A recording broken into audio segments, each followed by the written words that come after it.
Hey, everybody, it's the Bad Witch Podcast, and I am your host, Lashes Lane. New name for a new era of Bad Witch entertainment. I am so excited. More on that later. I have so many notes, guys, because it has been since spooky season. Since we last talked, I had Cherry Chainsaw on the pod. I think it was even before her rebrand, her new name. She's Cherry Chainsaw now. She was Polly Poison before, so she had a little rebrand herself. But we yapped about Halloween Horror Nights, and that was the last podcast episode. It has been so long. So before we get to anything else, I want to tell you guys that I've been wanting to do this podcast consistently for so long, but all of 2025, I was really relying on having a guest every single week. And that's hard because everyone is so busy. But I miss talking to you guys, so I will be recording weekly podcast episodes with guests and without guests every single week. So if someone cancels and I was supposed to have a guest, you're still going to get me. We're going to talk. We're going to have fun. And I'm really excited. So let me tell you guys some life updates because it has been a long time.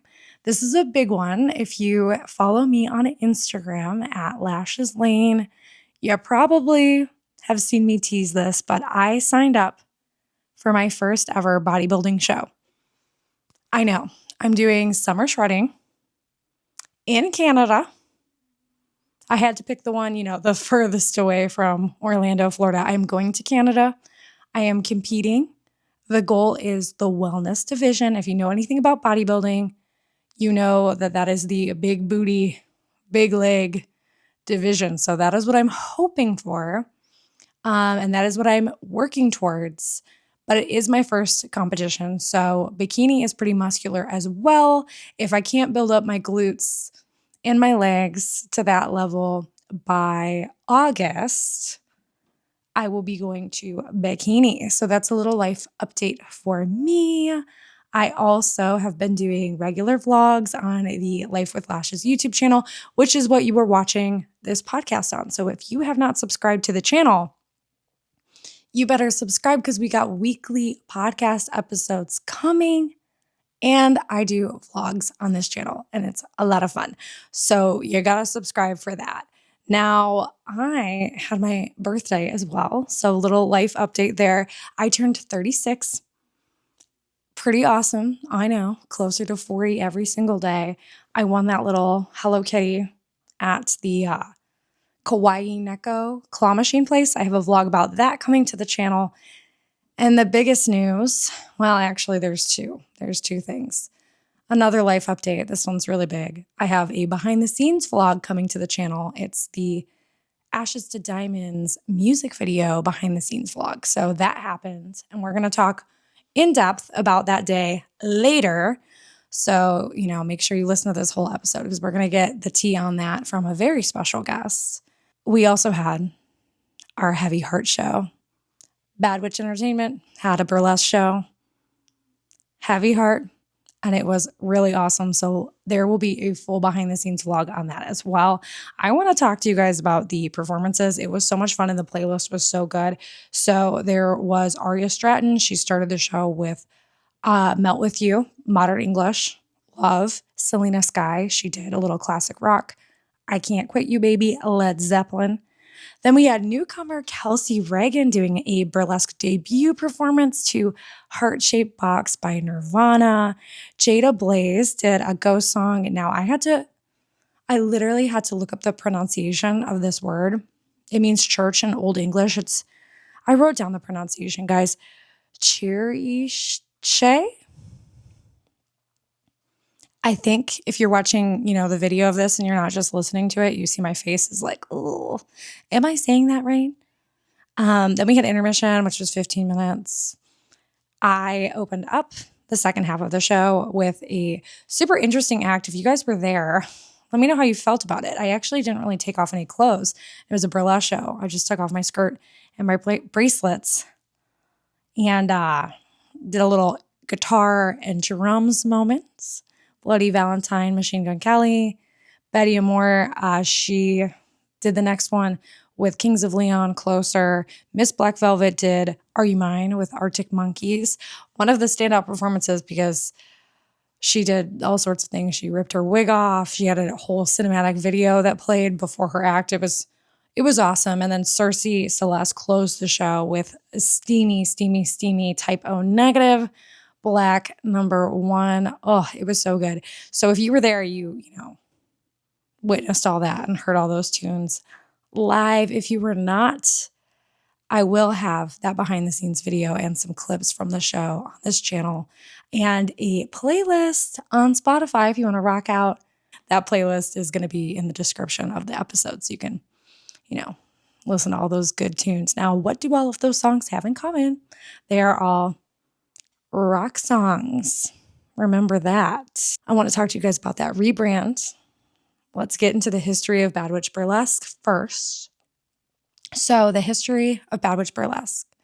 I started Bad Witch Burlesque in 2020, and I really wanted to start a burlesque troupe that felt like a bunch of girls making friends in the bathroom at like a rock and roll show. So I wanted that good, warm energy. I wanted everyone to feel like friends, and I wanted great rock music. I was in burlesque before. Nothing against pop tunes, but I wanted a show that was all different genres of rock. So I created Bad Witch Burlesque, and we started digitally because COVID happened. And, launching in 2020, that was challenging. So we did digital burlesque shows, and the theme was always rock music. You got to have rock songs. Got really creative with the editing. Unlike other folks who did digital shows, I did the first one where everyone was like distanced in their homes, yada, yada, yada. And then I took over editing all the videos. I filmed all the videos, and I had so much fun. It was so cool connecting with people all over the world, showing them our art. And I miss now in 2026, I miss that. I miss connecting with people digitally over music and art. So Bad Witch Burlesque in 2021 debuted as a live theatrical experience at the Me Theater. And the themes included tarot, monster shows, all rock music, always though. That was the one thing that never changed. The names were always like Hex Appeal and Spellbound and Love Spell, but one thing stayed the same. Everyone got to like showcase their personality, do their thing, but there was always rock music. So that was a little bit of history. I also want to note that we performed at Spooky Empire, a horror convention showcasing our spookiest and horror themed acts for like 5 years at Spooky Empire. So that's that horror aspect. So this troupe, this company has always been founded on rock and roll and horror. So now with all that being said, let's talk about this rebrand. I miss you guys. I miss digital content. So Bad Witch Babbles is now the Bad Witch Podcast, and I will be recording these episodes every single week. They will come out on Wednesdays. I also have a show in the works for Mondays. You guys are going to have to wait for that one. It's a little bit of a bigger production. Now, this podcast is going to have minimal editing, but we're still going to have special guests. The minimal editing is because I want to make sure that this comes out every single week.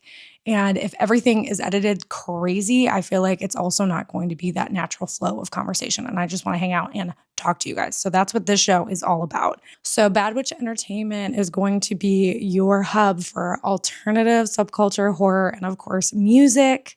Now, speaking of music, I said we were going to talk about From Ashes to Diamonds, the music video, later. So I'm going to bring on my first music guest for the Bad Witch Podcast, Sid Stratton. Come on in, Sid. The chairs are so squeaky. All right. Sid Stratton is here. We're going to talk about the From Ashes to Diamonds album, the Ashes to Diamonds music video. I'm excited. I've been waiting to talk about this. I know. And we're going to talk about Japan. I have all my notes written down. So sorry, guys. You could hear the paper. This book is huge. All right. Lots of questions.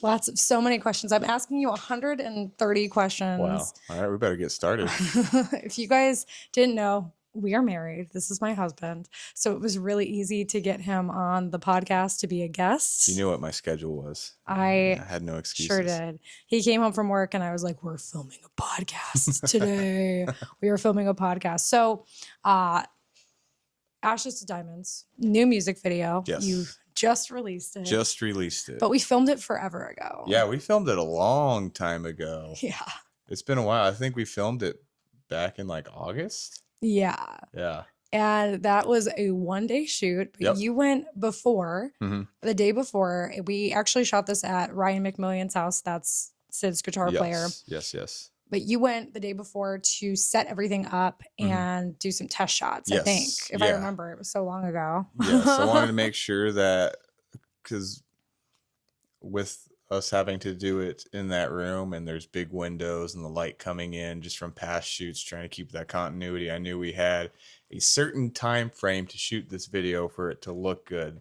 That way we didn't have like a ton of overhead lights and everything. We wanted it bright and nice, and the whole concept of the video, if I can go on about that, was the idea of I loved a lot of those like 80s, 90s, and some of those 2000 music videos where it's like the person has their headphones on and they're just jamming and they're imagining all this stuff going on around them, and it's like the music would take them into this alternate universe. And I like the idea of you putting on our record and the band showing up, and it's like we're in the room playing while you're dancing, and it's just fun. We do a lot of very serious, very stoic music videos. Blackfield, Blood Grind, Beyond the Pale. They're very doomy, gloomy, moody. And if you come see our live shows, we're like very lighthearted and fun. Kind of silly boys. Yeah, we're very silly. We're super nerds too. So it's like trying to capture that vibe so you get to see our personality more. And that's why we shot it in, I like to call it the nerd room. Ryan and I are major action figure collectors, and we have the same display cases. We have a lot of the same figures. And then it was the idea of like, all right, well, you get to see how we're just massive nerds that love rock and roll. I also brought a ton of Labubus. Yes. A ton of Labubus to the shoot. So if you watch the video, there's like so many Labubus. I want to do a prize one of these days where it's like, count how many Labubus you spot, and if you get it right, you get like a prize. I thought you were going to say you get a Labubu, and I'm like, not my Labubus. Not your Labubu, no. I'd be so sad. Yeah. Not my Labubus. No, we can't. I do want to correct you as your wife. I gave you the idea you for that. Did too. Yeah. Thanks I think for you pitched crediting it. Yeah, you did pitch it, and you're like, "What about this?" I'm like, "I love my idea. Yes." Thank you for my great idea. Of course. Yes. Anytime. So it was a lot of DIY. Yes. Yeah. It was a lot of DIY. You want to tell everybody listening about the DIY and the process of it all? Because, I mean, we used iPhones? Yep, iPhones. My camera, yep, this your DJI. camera. We used a lot of like normal box lights and stuff you can get off of Amazon. I mean, we don't have a big label backing us. It's all DIY, self-funded. I love building sets. Over here, and you talk about digital stuff. That was a really fun time for us, building sets in our living room. Yeah, we turned our whole place into a theater. It was a full-out studio, and now that same stuff I use to decorate our music studio. So now it looks like a full stage, and it's all draped. And it's the same stuff. If you watch the Blood Grind music video, those are the same stands and drapes and stuff we used in those shows. Now it's not as decorated as we did for the Bad Witch shows. Yeah. I think one of my favorite was the pirate-themed one. Remember that Jada Blaze did? And we were finding pirate coins. If I can find a picture, I will put it in here, or I'll put it up on the story. So if you go to the Bad Witch _entertainment Instagram, I will put that in the story for this episode. If you guys look for that, maybe it's there, maybe it's not, maybe I couldn't find it. I don't know. I just remember building that set, and we were both like, wow, we built that. It looked cool. And then JD came over and she was like, whoa, holy crap. Yeah. You guys built that? And we're like, Yeah, I guess we did, didn't we? So DIY has always been something that you've been pretty good at. I was watching a interview with Christopher Nolan where they're talking about movies, making movies and their budgets, and he was talking about like no matter if it's a small scale or big scale budget, it's always like stressful, but how much DIY he does in his movies. I thought that was very interesting. Rob Zombie too, I guess they go thrifting a lot for their music videos and their movies. Oh yeah. And he's you like, know it. and I'm like, that's so cool to see, like, bigger artists, producers, they even do that to make it work. That's why I always laugh when people are like, oh, if you're going to do a music video, you need to spend 10 grand on it. And it's like, we don't got that kind of budget. No. No. But then to hear Rob Zombie's like, I don't have that kind of budget. I'm like, yeah. Very funny. So do you have a favorite moment from the shoot? Because I know I did. Yeah. And mine was just special guest appearance. Oh, special guest, Alfredo. Alfredo sauce. Alfredo sauce. Alfredo sauce Stratton. Yep. Hi, baby. You weren't around for the video shoot. No. Because you weren't born yet. You weren't born. Do you want to say something to everybody? He has the same texture of the mic. I know he looks. Look at. I was just noticing. I was like, where does he begin in the mic end? Excuse me. So, my favorite memory. This is gonna sound super silly, but I loved because I have had dietary restrictions pretty much for like the last. I don't know. 6, 7, 8. No, I've had them since I was a teenager. I developed like a dairy allergy and all this stuff. And then I was like vegan. I know. Alfredo, if you're watching the video, you can see Alfredo was having the time of his life. But anyway, we had pizza. That was the first time I got to have pizza, like at the end of a shoot. Yeah. Because I can have dairy stuff. I healed my gut health. I don't have any dietary restrictions now, which is pretty crazy. Yeah. So I can eat literally everything. And that was the first time I could experience like just having pizza with everyone after like an event. And usually, I'm like, wow. You'd have to get like your own special. With no cheese. Or no fun toppings. No fun toppings. Fun sauces. And now you're like, yeah. So that was pretty cool. Hold on. We've got to remove. Hello, sir. Hello. If you're just listening, Alfredo is sitting on top of my notes and he really wants to be a part of the party. Pixie's really eyeballing me because she wants her seat back too. Yeah, all of our cats are raging as we film this. Anyway, this is what happens when you try to film a podcast episode with your husband in your living room. The cats are like, what are you doing? Are we supposed to be watching TV right now? What doing? Why you do this? Cat butt. So what was your favorite memory of the shoot? I had a couple. Okay. I had a lot of fun with how silly we were all being, dancing around. I know normally when we're shooting, I'm very like dialed in. You can't tell if I'm having fun or if I'm raging because I'm like, the shot must be perfect. But I was having a blast just seeing how silly you were getting with your dancing. The dance moves were good. I love when you put the Mandalorian helmet on. That was a lot of fun. I kept cracking up because I would see the Labubu's and the different, they catch my eye and I just like start cracking up. Yeah. And then you doing your robot dance was really silly. Thank you. Yeah, so those were my favorite. All around, it was just a lot of fun, and I just love filming music videos. Yeah. Yeah, I just have a lot of. I mean, we've done 11 now. I think I was looking at our YouTube. That's a lot. Yeah, I think we've done 11 music videos. Wow. And for the editing, do you want to touch on the editing with everybody? Yeah, it's really pretty what's collaborative because usually Aaron, he does a lot of the main editings, like lining up the audio, choosing the shots, getting everything filed in, and then doing the transitions. And usually I just have to like color grade or move some stuff around. It helps that we use the same editing software, or a lot of times we'll get on Discord and edit together, but he does the bulk of the work. I think the only one I had to do the bulk of was Bad Rev, where everyone just sent me their cell phone footage from our California tour, and I just put it together, color grade, add some effects, and it was good. It didn't have to build a set, just got to show the people our experience. Yeah. So you said tour. Speaking of tours, you have a tour coming up, which is why you waited to release this music video right Yes. before your tour. Mm-hmm. You want to tell the folks at home where you're going? We're going to Japan. I'm not Woo! going. You're not going. I'm not going The to band's Japan. going to. I'm going to Japan. Touring Japan. I'm excited. I'm very excited. It's not somewhere I ever thought I was going to have the chance to go. So it's one of those like dreams you didn't know you had, because you're like, I hate to say it's like, oh, it's just unattainable. There's no way to go to Japan. But yeah, we're going to play our music. We were at an after party at NAMM, and I just said, man, I wish I could tour overseas. And one of the people there was like, ebooks bands overseas. And we exchanged info, and he liked the band. He's like, I'm gonna book you overseas. I'm like, well, shit. Yeah. Cool.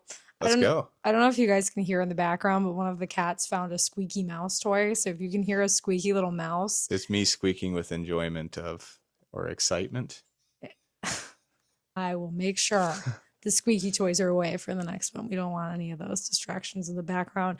But if you can't hear it, nothing happened. Yeah. Nothing. It's nothing. What are you talking about? Very exciting. Yes. So how have you and the band prepared for Japan? So a lot of rehearsals. This is all of our first time, not traveling internationally, but like touring as a band internationally.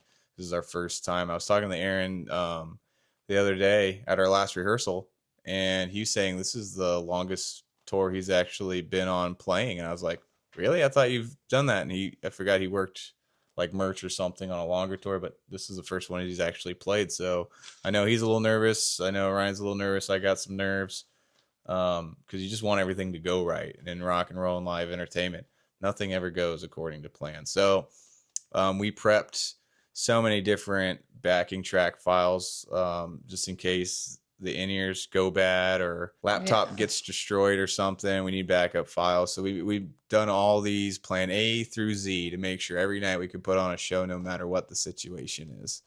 PA blown, no worries. We can pull it up on our Google Drive, have it on our phone. Aaron just counts us in and we go raw dog style, and just play that way. And which we had to do one of the last when we played the Whiskey, our backing tracks. Please don't say raw dog style ever again. We had to go raw dog style. Yeah, in music, when you don't have your backing tracks, you're raw dogging it. Isn't that the expressions come from? No. I'm pretty sure that's where the expression comes from. Okay. Mm-hmm. Okay. Google it. Okay. Google it right now. Don't Google it. Don't do that.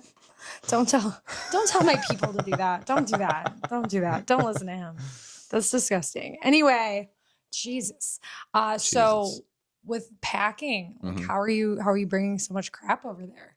Yeah, so we discovered a way that if we want to tour all the time, you gotta pack lightly. That way flights are cheaper and check bags are cheaper. So we've kind of figured a way around all the sizing and weight limits for bags, and we've been able to get our main things down to like our guitar case, our pedal board case, and then our we like to call it the robot, which has like our interface and our in-ear rig, but it's all on wheels. I think each of us, we have 3 bags. Okay. So a backpack and a roller in each hand, and we're doing the whole tour like that. We're staying at we're not having to bounce around. We got one central hub. And I guess the transportation or public transportation in Japan is like second to none. And it's really easy to get everywhere you need to go using trains and buses and that kind of stuff. And so our tour manager that we have for this has us set up real nicely. I think we have one more call before we go out just to make sure we're all prepped and ready. But for the most part, it's just packing lightly and just kind of making sure you got the right people taking care of you. Now, you have a lot of dates. I don't have them written down in front of us. Do you know off the top of your head everywhere you're going? Yes. We're doing 4 shows in Tokyo, 1 in Osaka, and another in Tachikawa. That's going to be, I think it's 6 shows over 10 days. And I think it's 4 days off. So those cities, again, I've never been, so I'm not really sure how to get around, but from what our tour manager said, 4 of them are centrally located. The idea is to go out, do this tour now, and the way that our deal's working is that we're going to go again, and build this market. So it's an investment on both ends. It's like, hey, we want to bring you out here. We think you can do some great things in Japan. We've already gotten a lot of warm reception from people, bands, and venues. Just from watching our music videos, listening to the music, are really excited to have us out. And I'm just ready. You're ready. I hear it so.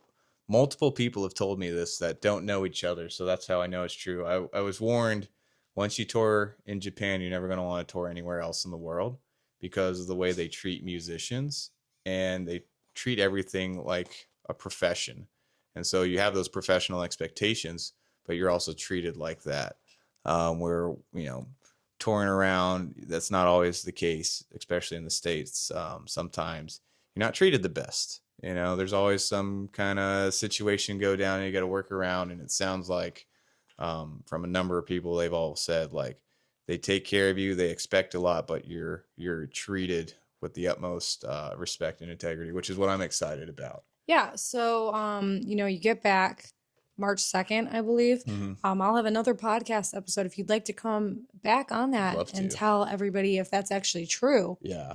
That's what you've been told. Now, is it true? Yeah. My expectations is just from hearing more about that culture. It's very on time, very punctual. There's going to be like full out. Each band gets a full sound check. You get early to the venue, which I like to do anyway. It always drives the band nuts. They're like, what do you mean 5 hours early? I'm like, well, let's make sure we're ready to go. But a lot of times the venues aren't ready. But I want to make sure we're ready. It sounds like Japan kind of matches that energy. Like, yes, be here. You belong there. Yeah, I belong there. You belong there. Yeah, I'm so excited. I know one problem I usually have is I never get to enjoy the moment because I'm always so focused on everything going around. I don't take a second to like stop and just appreciate it all. So I'm really trying to make sure I'm aware, to be present, to enjoy it, and to know that this is a big thing, especially for, we're an indie band. We're an independent band, and a lot of our support comes from the fans, from streams, from watching those music videos, listening on iTunes, buying merch. And so it's not lost on us how big of a scale this is for a band like us. And actually, also, we've only been doing this, we're going on year 4.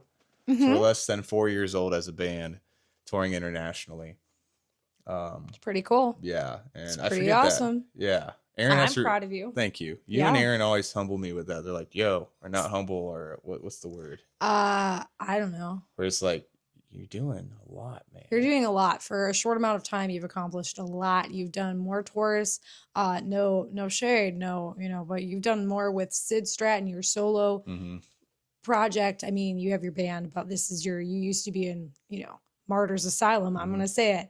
And you've done more being Sid Stratton than you ever did. Yeah. With Martyrs Asylum, I think, because you're with a group that really wants it. Yeah. And that's what you guys all want to do. So you've got the fire under your butts. Yeah. There's a motto we like to say. It's all sails, no anchors. It's hard to, sail a ship when someone's dropping their anchor. So you need a group of people blowing winds into your sails to get to where you want. You need a group of people blowing you. Yeah. You need a good group of people blowing you to get to where you want to be. You guys will get to know me more each week. If you don't know me that well already, 12-year-old I have the humor of a 12-year-old boy. So, get ready to enjoy more of that because you're getting more of an unfiltered version of me on this show. And the Disney princess persona, that wall is down. You get the real me. I like saying it's heel lashes lane. I had my heel turn. Yeah. Last year at Spooky Empire when I looked in the crowd, and if you were at Spooky Empire, you remember I was like, Spooky season's over. Putting the mic away. It's over, and everyone was booing me, and I loved it. I think you need a career in wrestling. Listen. Whether as an announcer or a manager, you're just so entertaining. I could see it happening. Thank you. Especially with, are you announced bodybuilding? Oh yeah, I announced bodybuilding. Okay, you announced bodybuilding. I wasn't sure if it's a secret. Yeah, no. We talked about that already. Yeah. I forget how acquainted you guys are. Yes. And so between the bodybuilding, the entertainment, the persona, the acting, you got a lot of thank you credentials. I to think be you a, could. yeah, well, A wrestling superstar. you never know what could happen. I've got a couple more questions I want to ask you. So, are you nervous about going to a brand new place? You don't know the language very well. You've been doing Duolingo. I've been doing Duolingo and I still don't know shit. Duolingo. I know. Come on, man. 300 and something days in a row. It's Dua Lipa's fault. Yeah, it's Dua Lipa's fault. Yeah. I can say Watashi, Shizu, He's not doing very good, Ocha, guys.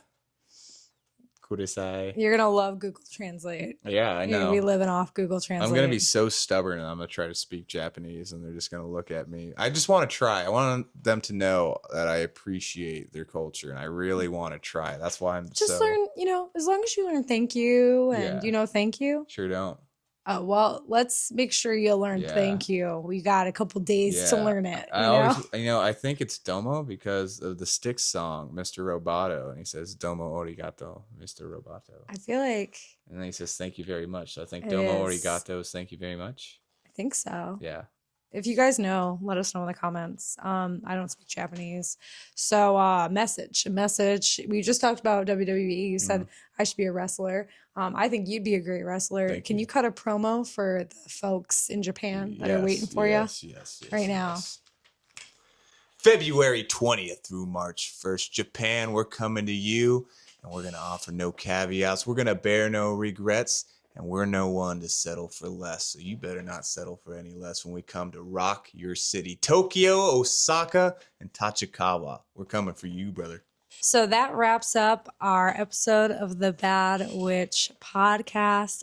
Thank you, Sid Stratton, for coming on the show. Thank you, Luscious Appreciate it. for having me on the show. I know it was a long journey for you. Yeah, I had to travel so far. Yeah. So thanks for coming on. Make sure that you are following Sid Stratton on social media at Sid Stratton and go stream the Ashes to Diamonds music video. I had to do so much jumping and dancing and my calves were sore for like 2 days. So the least you can do is stream the video. Sid, you want to say anything to the listeners at home before we say goodbye? Yeah, go listen to the music, man. Go stream Ashes to Diamonds. Go watch the music video. Have fun. Live life. Pet a cat. And if you're in Japan, go see his Japan shows. Yeah, if you're in Japan, you better be coming to see me. I'm coming a long way to see you. Thank you guys so much for watching. I will see you next week with another special guest. It's not Sid. It's somebody else. See you next week. Bye.